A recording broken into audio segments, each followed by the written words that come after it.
So I've been in the architectural profession since really leaving school. I started off at my undergrad in Bath, but at the same time I started doing freelance work. So started really engaging with how we kind of build things in this country. So that was for a couple of years as a property, well, not as a property developer, but working with a property developer in Surrey. So I had this quite early exposure to how we get planning applications done in this country, how development tends to happen in this country, before working in a few places in London after I graduated until I started a place I'm at currently. So that's it.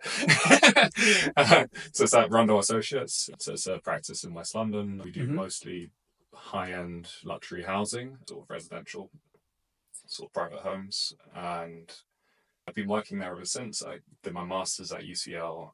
And I think particularly towards my master's time, I developed quite a fascination with how architecture and urbanism start to entangle with each other, and just how these things start to script how we live in society. And actually there is quite a big argument for how the cities that we are designed, the cities that we live in, the way that they're designed will really impact how we behave as a society and how we occupy space.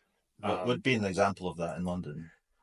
So it's almost better to compare different cities, right? So in London, well, I'll take one extreme of the spectrum, right? So you've got, say, America.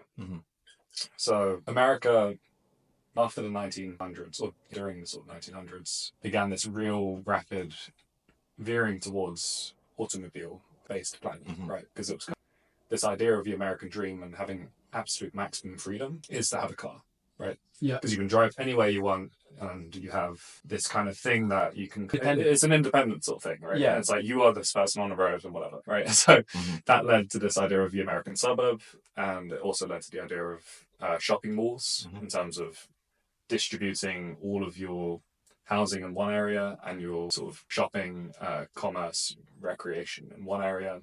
You're working in another area, your industry in another area. And these things fed into wider ideas of, I guess, treating the city as a kind of machine, in the sense that you try to isolate each of its parts to create the maximum efficiency of a thing.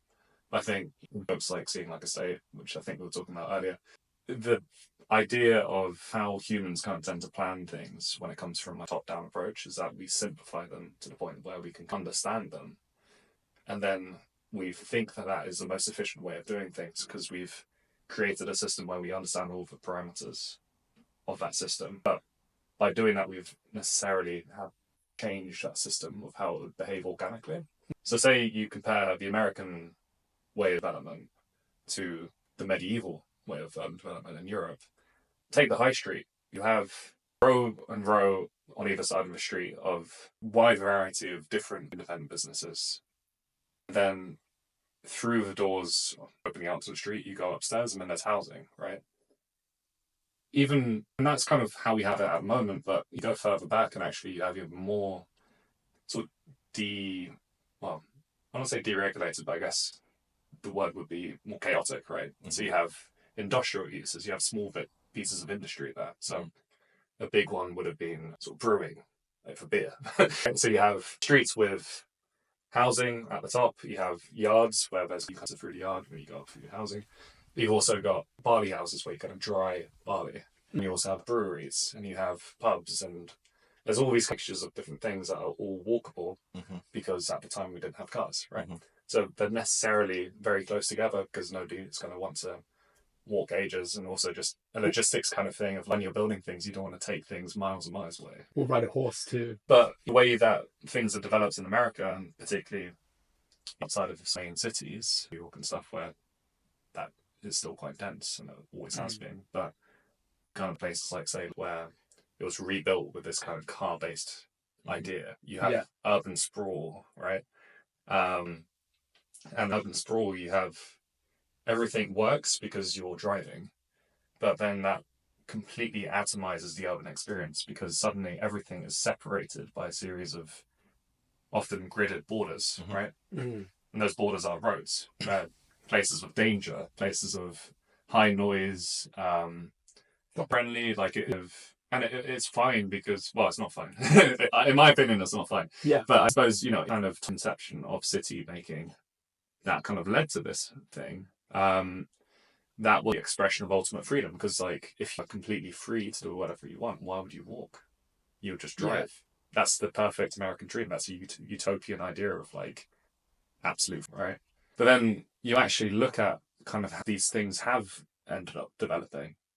Los Angeles is a very dangerous place to live in because, like I said, the urban experience has been atomized. So actually there isn't an urban experience. There is just cars and just driving between different places. And actually, if it's not pedestrianized, there's not that many people on the street, or at least there are the same amount of people on the street, but spread out more. And also you're separating all your housing and all your commerce into very separate parts of the city. The zoning thing, right? Yeah, zoning, and generally like how you can organize in London too, right? But like, Los Angeles, or places like that, all these places active hours. So if this is an industrial area, like an industrial park, that's only going to be active when the work is happening in the industrial park. Right.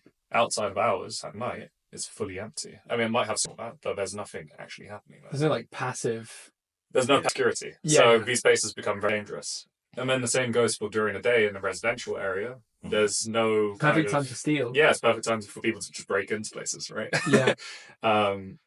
There's a lot of kind of logistical challenges that arise from that. Also just social issues that can kind of start to add when you actually let these things play out. And like, this is, in a way, like a car-driven city is an experiment that's failed. And we've known about it failing for quite a while, but there is an argument to be made that there's a lot of inertia in changing these things, but also a lot of interests, such as the automotive industry, that can help steer these things away from that, right? Well, that's really interesting because I guess what's implied then is that the medieval way of building a town is a bottoms-up approach that wasn't top-down. Is there any potential for us to do that in this day and age? Yeah, and I think that's the key question for a lot of designers at the moment, and particularly my camp, I suppose. There are people like Peter Barber, who's an English architect, who his main kind of thesis is the street, as in the pedestrianised street, is the basic building block of the city. And that if you conceptualize the city as a series of streets, you end up with a city that is very understandable to the sort of social, cultural dimensions of that city, right? That is able to be intermeshed with these ideas, right? That is useful in that way, that can be adapted and can be appropriated by the people using it in such a way that it's not so much the architecture is top-down, controlling how people live. It's more a dialogue between how people live and how the street evolves. Like, these things are adaptable, right? I think that the contrast there, because I actually watched the talk from Peter Barber, and the point he made was that the streets were made from making the buildings first. You make the buildings first, and then you put lots of things next together, and the gap in between these buildings is what then creates the street. Whereas what a lot of people are doing now, from what he was saying, was that they're making the streets first. They're basically saying, like, these are the destinations, and we're going to make the routes between these destinations first, and then between them, then we'll add stuff. And it's that sort of a contrast that you're just highlighting there. It's interesting, isn't it? Because it's almost like you said, the buildings being built first was because it was an organic process. Like, streets were kind of incidental, and I think nowadays, because the way we develop things is always going to be to some capacity top down, because approvals. Exactly. Well, you need approvals. We have central government planning. We have the ways that things are built are less bottom up. You're always going to approach things from designing street and buildings at the same time. Rather, the street, which is in the public domain, isn't necessarily designed or built by people. It's built by local authorities in collaboration with developers. So I think that the lesson is, though, right, if you look at ancient London versus sprawl London, right? That back before we had the capacity to plan, because the urge was probably there, but it's just outside of the capacity of the government back in 1100s Bruges, Belgium, just beyond their capability to enforce things. Well, you'd be surprised. But you know what I mean? And so now that we have that capacity to plan, we've actually moved away from what the original method was, which was kind of Darwinianism, right? Where it's like, everyone just builds things, and then if the person who owns the building goes bust or the building's no longer useful, they will tear the building down. And just by this process of natural selection, you end up with like the most useful things left, and the ways to get between those things will probably be the most useful ways. But that system requires a lot of overhead in a way, because it's like you have to have this expensive process of selection, which is expensive in nature as well, right? There's all these mutations, constantly revolving, right?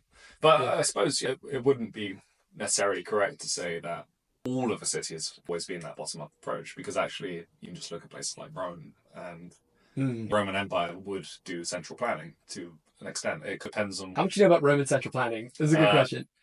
Not enough probably for a podcast, but I can go through it, right? That sounds fascinating. They built typically sewers and... So what they would do is, the way that a Roman Empire would plan the city is to... I think they would first design... Well, they would first lay the main road as one, and then lay another one. They subdivide it from that, essentially. And there'll be very specific ways that they do that, but Fine, no thesis.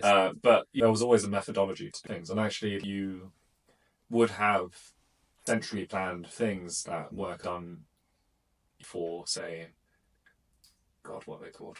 The procession sort of parades, I think. Is it parade? Triumphs, right? And specific things for the city that would exert soft power politically and culturally, right? But then at the same time, you would have what we were talking about, which is the bottom-up stuff, which is slums, which are made out of much less permanent materials, because obviously Roman Empire buildings that we see today are made out of stone. We have less information about what was there.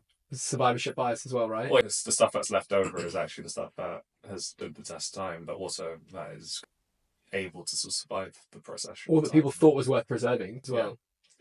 You know, you talking about this reminds me exactly of Brasilia, where basically, and you're definitely able to give more colour than I am, but what I know about it is that Le Corbusier, the great, I think he was the inspiration for this. I'm not sure he actually built it. His whole, well, I'll let you go on, but So anyways, he was the high priest of modernist architecture, right? The Radiant City.